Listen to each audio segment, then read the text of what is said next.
তুমি নামাজ পড়োনি কেন? অসুস্থ তাই। তুমি কি হযরত আইয়ুব আলাইহিস সালামের চেয়েও অসুস্থ? তুমি নামাজ পড়োনি কেন? দায়িত্ব কর্মভার থাকার কারণে। তুমি কি হযরত সুলাইমান আলাইহিস সালামের চেয়ে বেশি রাজত্ব নাকি যে দায়িত্ব সামলাতে গিয়ে নামাজ পড়তে পারোনি?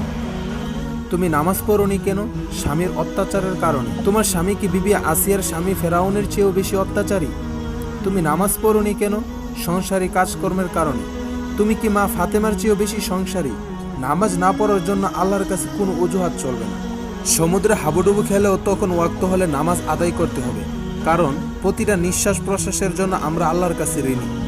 বিনা কারণে এক ওয়াক্ত নামাজ কাজা করলে লক্ষ লক্ষ বছর জাহান্নামের আগুনে জ্বলতে হবে। সেক্ষেত্রে এক ওয়াক্ত নামাজ না পড়লে কি শাস্তি হতে পারে একবার ভাব। দুনিয়ার আগুনের চেয়ে ৭০ গুণ তেজদীপ্ত জাহান্নামের আগুন থেকে যদি বাঁচতে চাও, নামাজে কখনোই অবহেলা করো না। আল্লাহ রাব্বুল আলামিন আমাদেরকে সময় মতো নামাজ পড়ার তৌফিক দান করুন। আমিন।